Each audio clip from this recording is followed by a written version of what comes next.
Good evening, viewers. We have Major General Sudhakar Jee with us. Welcome, sir. Thank you. Thank you, Vinod. That's so nice. Yeah, yeah. So there's lots of news we wanted to discuss with Major General Sudhakar. So let's start with the first piece of news. So we're talking about Bangladesh, who's again acting quite funny. Now, India has summoned Bangladesh's High Commissioner in New Delhi, Mohammad Riaz Hamidullah, to issue a formal diplomatic protest over recent threats to the Indian High Commission in Dhaka and inflammatory anti-India statements from Bangladeshi political leaders. The summons come after a leader of Bangladesh's National Citizen Party threatened that Dhaka would shelter forces hostile to Delhi and help sever India's seven sisters, a term used to describe the country's northeastern states from India. The foreign minister said Hamidullah was apprised of India's strong concerns about the deteriorating security environment in Bangladesh. Your views on this, sir? Firstly, Mina, good evening. Thank you so much for inviting me for your show once again. And look, I'll put things in the perspective as far as Bangladesh is concerned. There are certain things which are happening globally, certain things which are happening regionally, and something issues taking place in Bangladesh. So we need to look at Bangladesh issue in three different roundels. Within Bangladesh itself, also there are certain things which are happening, which have got a direct and indirect bearing on the elections announced for 12th of February. And along with the elections is supposed to be a referendum, which is supposed to be undertaken by the government of Bangladesh. So that referendum, the election, the contestants or the participants in the elections, I'm talking about the parties, all these things have to be seen from the perspective of what is happening around the world. The first and foremost thing to answer your question is the threat by NCP leader, the National Citizens Party leader, who has threatened to sever off the seven sisters of India. If push comes to shove, that means if they are threatened, if India does anything, they will not wait for any kind of negotiations or diplomacy or dialogue. This is what my understanding is. They will take recourse to a final and very, very drastic step of separating the seven sisters of India. It is very simple to say, but very difficult to implement. India is not a small, little, tiny country. It's a very vast nation with a proven record and credibility of its governance, political stability, and also the military might of military might. Just to tell our viewers that India in the global firepower index, you check up the latest one, which comes out in CIPRI and the agencies who carry out research and take it out. India is the fourth largest in the global firepower index as far as 2025 is concerned. There are various parameters to actually judge it. Pakistan earlier used to be ninth. They have got the sixth largest armed force in the world. Earlier they used to be ninth in the firepower index. It has slid down to 13th, and I am told it is further sliding down, maybe going down below 16th or 20th this time in 2026. So having said that, what is the situation? The global situation is what we have been hearing: geopolitical churn, the war in Russia-Ukraine zone or theater is nowhere close to coming to an end. Efforts are being made to achieve peace and bring about some kind of understanding and ensure ceasefire. But there are complications. Things are not going to be that easy. Middle East 20-point proposal, uh, very serious complications. Initial exchange of prisoners have taken place, prisoners and the hostages, but the binding block where it is likely to get held up is the disarmament of the Hamas. In order to ensure smooth disarmament, there is a stabilization force required, and this stabilization force will comprise some forces. This is where I'm indirectly telling you that there are important events taking place in the region, India's region, southern region or South Asian region. Pakistan has been asked by Donald Trump to provide some forces for the stabilization force. Within Pakistan, there is opposition. We used to do well to recall that the Tehrik Labak is a group which was on the streets while protesting against Pakistan's leaning towards the peace proposal, and which Donald Trump and some few members, seven odd members of the Islamic countries, they had sat down together. And Pakistan also had objected that the peace proposal, which came out in final form, was not the one. The foreign minister of Pakistan himself, he stood up and said in the parliament, their parliament, that it is not what they had accepted. It is something different. So within Pakistan, there is a division, there is a difference of opinion about the peace proposal. As such, traditionally and historically, Pakistan is an arch rival of Israel. Notwithstanding, their leadership have been seen spotted at one odd place in last couple of months. That's a different issue. But they don't see eye to eye. They also follow the philosophy of Israel should not exist in the Middle East. Okay, something on the lines of Iran.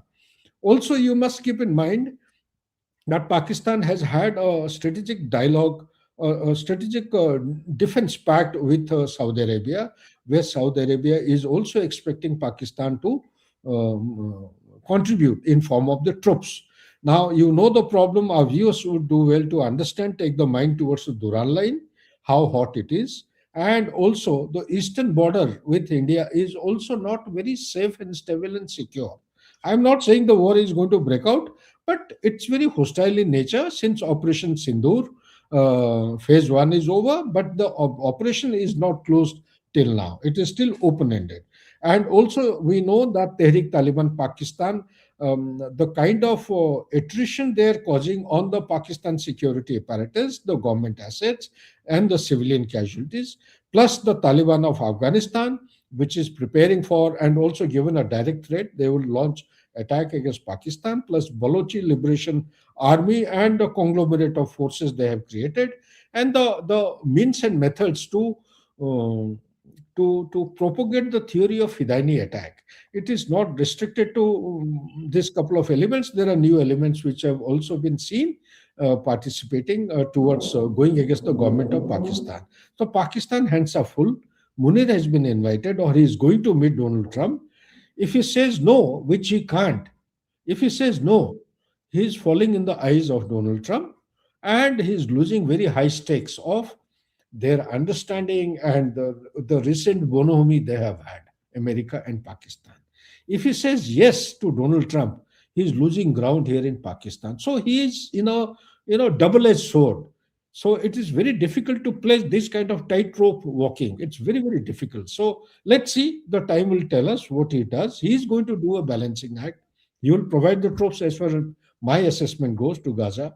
He will also handle, because as I know Pakistan in my last 40, 50 years of study, while these kind of dilemmas keep coming up, Pakistan has got an inherent ability to call the multiple or relevant stakeholders, negotiate with them, and mm, drive that caution, element of caution. If they go beyond the limit, then things are going to be bad for them. So, under these circumstances, if you see what is happening in Bangladesh, elections are due on 12th of February. The Awami League has been banned. BNP, they are being allowed. Of late, I am learning that BNP is trying to woo the voters of Awami League. Awami League has protested that must be an inclusive kind of a thing. Otherwise, they are going onto the streets. The popularity of Awami League has gone up from whatever earlier it was 56%. It has gone up, I am told unofficially. It is touching something close to 65 to 66% all over Bangladesh. So if 65% of the population, voting population, come onto the street, one can well imagine what is going to happen. Ultimately, my take on the whole issue is that Yunus is trying to push this event ahead. There are three stakeholders. One is BNP, second is Jamaat Islami, and third is the Citizens Party, Bangladesh Citizens Party. No, sorry, National Citizens Party. National Citizens Party is students led. Jamaat Islam, we all know it, supporting Pakistan. BNP, we all know they are pro Pakistan. But interesting thing to understand is BNP and Jamaat Islam, they are also arch rival. But they have a common enemy, that is Awami League. They have been fighting always against Awami League. But of late, there are clear indications coming. Despite having common enemy, they also have, because both the parties will be contending for popularity and also majority in the forthcoming election. The experts, they have given the assessment there is likely to be some kind of a fighting between the Jamaiti and the BNP. So that is going to further aggravate and make the situation extremely serious and volatile. Plus the Awami League. So all these things put together, if you actually look at the situation in Bangladesh, it is unlikely to have a very stable and conducive atmosphere or smooth build up and campaigning towards the election. Plus, on Yeah. top of, Yunus has announced that there is going to be a referendum alongside the elections to be. The referendum is going to be based on July Charter. What is July Charter? July Charter is basically those challenges which the population experienced during Sheikh Hasina's time, be it authoritarian rule, be it extreme authorities or powers to the ruling party, be it judiciary independence and such like issues, host of other issues, and too much of power being given to the executive, constitutional amendments, reformation in financial and accountability and administrative accountability. My take on the whole issue is that it is only a democracy. The people who are elected to power, they are authorized to carry out any kind of reforms. Interim government has got no legal entitlement nor any right to actually provide such kind of platforms to carry out reforms prior to the election. The sequence should be first the elections are held. Whoever comes to the power, they are entitled to carry out these kind of reforms, not the other way around. Reforms are held first and thereafter the election. This is another problem which is adding on fuel to the fire. So under these circumstances, what is it that Yunus is looking for? Yunus is looking for, there is a hidden dream that he has, that he doesn't want to conduct elections on some pretext or the other. He wants to be head of an Islamic republic like the way Iran has today, and practice Sharia law across the board in Bangladesh in extension or in acceptance of the demands, hidden demands of Jamaiti and such like forces who are aligned with Jamaati Islam in Bangladesh, and like-minded terrorist outfits and inimical forces of national interest of India. That's all I have to say. Back to you. Yeah. So, amidst all this, there's growing tension with India. Bangladesh is in talks with Turkey to purchase tanks. The plan became public when Bangladesh recently deployed Turkish made drones along its border with India. Now, Bangladesh shares borders with India to the north, east, and west, and has the Bay of Bengal to the south. It shares a 270-kilometer stretch of border with Myanmar. Bangladesh is reportedly planning to deploy the tanks along both its Indian and Myanmar borders. So, on this, if you could speak. It's so tragic irony, I would say. Bangladesh doesn't have the terrain to employ tanks against India. You look at the Siliguri corridor and thereafter look towards Assam. Assam as a state or Bangladesh as a state, towards Chittagong tract, towards Teen Biga, towards Dinajpur south, and all these I have indicated. These are, if they are looking at one chicken neck, India has got three chicken necks in Bangladesh. There are many more, many more. If you scrutinize, read between the lines, and carry out detailed analysis, you'll find there are small, small pockets. 151 enclaves roughly we have given them on a platter, and we have taken just about 51 enclaves, 10,000 acres of land. India can very well demand. India has been demanding. Teen Biga, those of our viewers who understand, Teen Biga is basically 15 to 25,000 odd people of Bangladesh who are in the territory. Their small little villages are there, two villages. They have to go to Bangladesh on daily basis. There is a corridor across the Indian territory.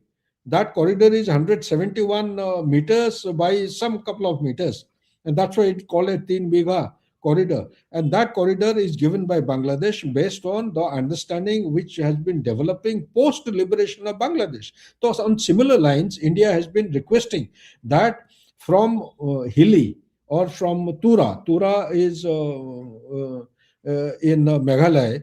Meghalaya produces large quantum of bamboo. It produces coal. It produces lime. Produces tea leaves. So to transport these from Tura or say Meghalaya, it has to skirt around, keep moving 630 plus kilometers to come to a place called Hilli or say Kolkata near the port.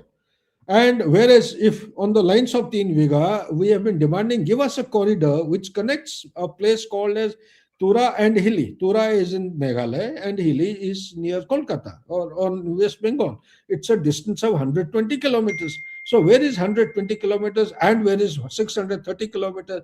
It is going to be a win-win case. It went to Sheikh Hasina 3 times, but because of suspicion, lack of trust, hidden trust, because of pressure within on Sheikh Hasina, she did not sign. So this is a pending case. If they can play such kind of game, employ tanks of Turkey, India also can employ equal number. Mind you, India is the fourth largest armed forces in the world. We have proven credentials of our military might in Operation Sindoor and also the preceding operation. We have been successful in all the operations against Pakistan so far. And also, we our stature and being a Asia power after US and China, we are the third Asia power which has actually migrated from a middle power to bigger power or greater power in Asia. Recently, Australian think tank has given out. So all these things put together, no matter what they do, it is Turkey with the help of Qatar. Qatar is actually, nobody is talking about Muslim Brotherhood. That itself is a different subject. We can discuss about it. You see, the radicalization is the root cause of terrorism. What is radicalization? How terrorism is spreading? What is a terror? What is terrorist? And what is terrorism? What are the terrorist activities? Why Western media always calls on attack as terrorist attack, and anything happening in India, they will call it as gunman attack. Pahalgam was called by the Western media, by many multiple agencies, at gunmen fired. Why not terrorists? There is a difference of perception. How the world, Western media is looking at anything, any terrorist attack taking place in India is called as a gunman attack or it is a gang warfare. All right. So there are different kinds of interpretation. The time is now come post, I would say, Bondi Sea Beach. It's an iconic beach in Australia where these 16 people are killed by the father and the son, notwithstanding his roots being from Hyderabad or wherever. The terrorists have to be seen across the prism, whoever it may be. They have to be held accountable, and there has to be a collective responsibility of the world order to address the terrorism. So, therefore, the point that you are asking about the tanks after the drones provided by Turkey, Turkey wants to actually play the role of the Ummah. Ummah is actually, they are having a contestation between Saudi Arabia, Iran, and Turkey to be the leader of the Islamic world. So that Ottoman Empire or Erdogan is trying to be the leader, called as he wants to be seen everywhere. Also, he is extending, it doesn't have money, its own economy is in shambles. It is taking help of Qatar. Qatar is also sponsoring and sheltering the Muslim Brotherhood. Muslim Brotherhood is spreading the radicalization and also the Islamic radical Islam or what do you call that? Salafism that is being spread in Bangladesh, which is very dangerous. So, if Turkey is doing, India is also taking counter steps. There are two places where we have already selected our bases. They have been developed into multimodal, multi-method, or multiple platforms of operation. It could be Air Force, Navy, Army, or any multi-domain operations can be conducted from there. One is close to Dhubri, which was non-existent earlier, and one is close to the south to Dinajpur. So these are the two places where our military stations have come up, plus our rebalancing, reposturing, reorganization, restructuring. We have heard about the new structures which have come into Indian Army. So whether it is Berob or Ashnis or any such kind of things, these things are being evolved and developed in order to address the emerging threats. Beyond this, I don't think it would be correct to discuss, but have trust in the Indian Armed Forces and the security apparatus.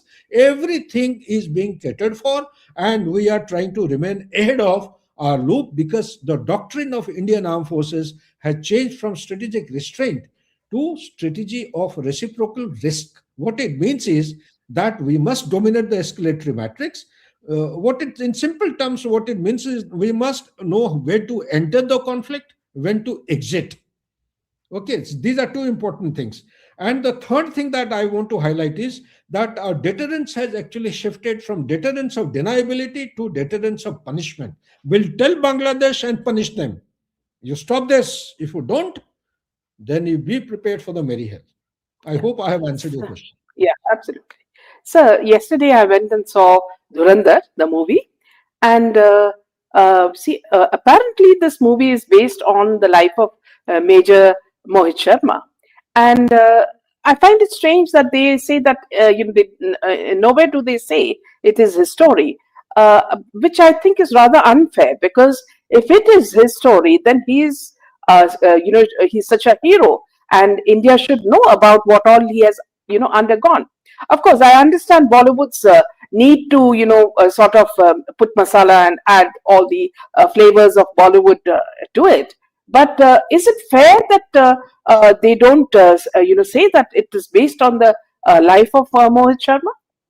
Absolutely. I haven't seen, I must admit that I haven't had time to see this movie, beautiful movie, because my children are coming from overseas after a long gap. So I had gone to receive them. The fact I have heard this statement from many people, and I'm totally in agreement with this statement.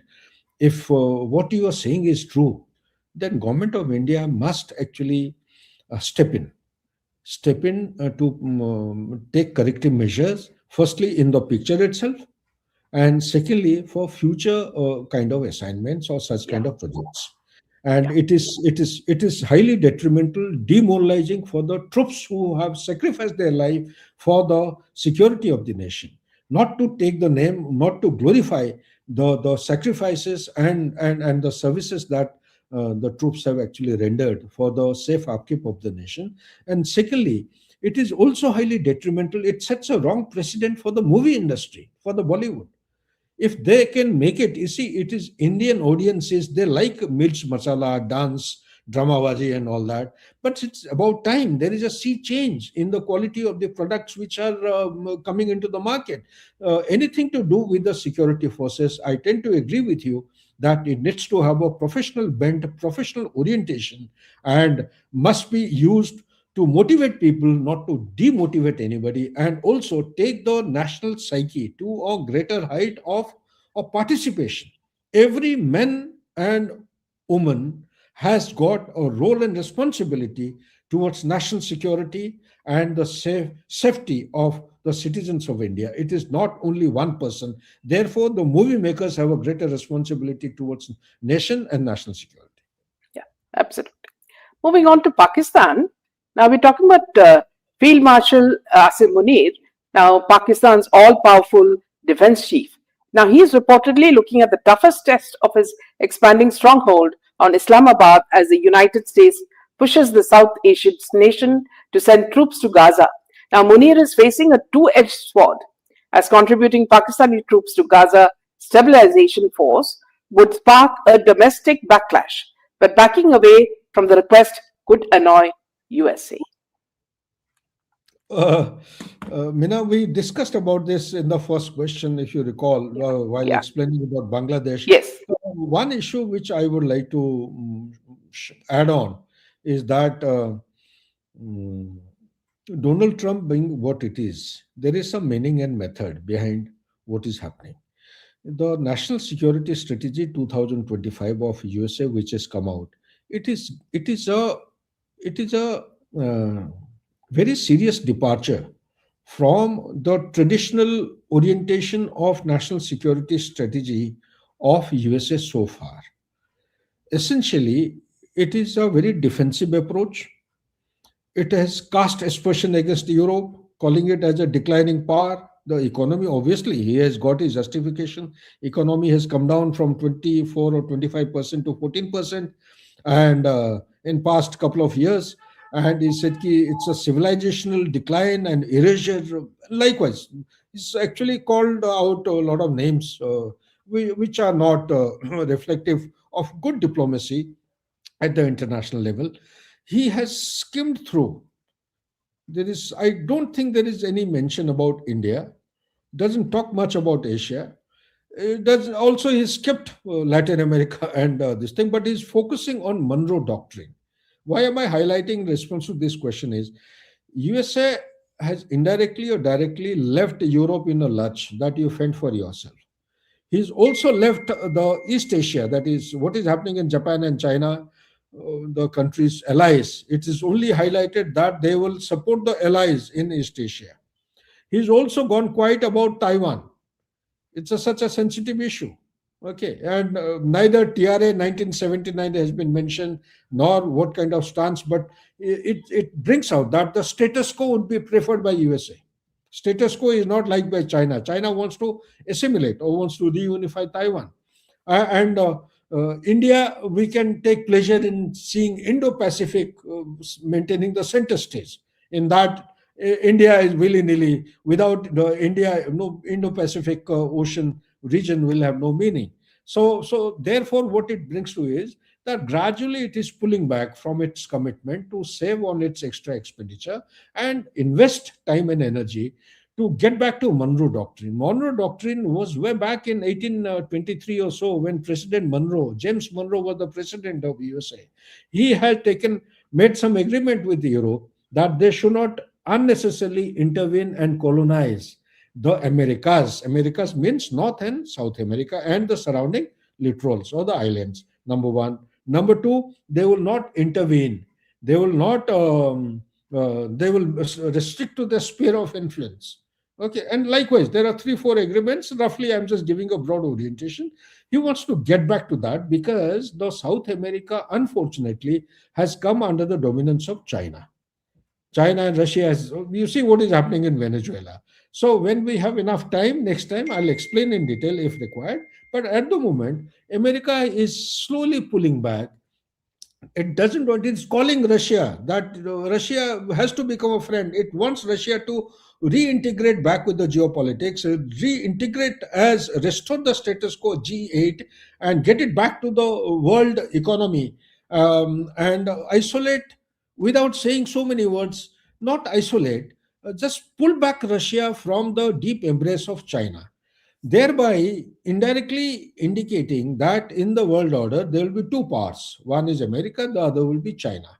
So between that is G2. We call it a G2. So therefore, these kind of changes and the security strategy which has come out, it is actually giving out the emphasis on the following issues. One, the economy which is run into 37, 38 now, as per my calculation, $42 trillion requires a lot of effort, national effort.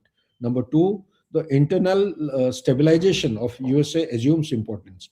Number three, USA also needs to consolidate in an effective manner, not in the manner the Donald Trump and his regime is doing. Number four, regime change will assume a lot of importance in the world order. Whether it happens or not, time will tell us. And next point I have is the focus is going to be on oil, mineral earth, critical minerals, rare earth element, narcotics, where the revenue can be earned, pharmaceutical, and the markets which will provide buyers for the defense products so that enough of revenue comes back to USA. USA is also scared the rate at which India is growing. It will not be prepared to accept it further growth. At every step of growth and every initiative taken by India, it will try and put a spoke on the roadmap of our growth story and all activities taking place. Every Indian must realize this, and Pakistan is actually nothing but a little spoke, a cog in the wheel. And Munir, as I have explained, he is on a double-edged sword. He doesn't know what to do. Therefore, there will be very serious problems. Let's wait and watch how he plays the cards. Yeah. Thank you so much for this wonderful conversation, Major General. I know it's time for your next, telecast. So thank you. Good night. Jai Hind and Jai Shri Ram.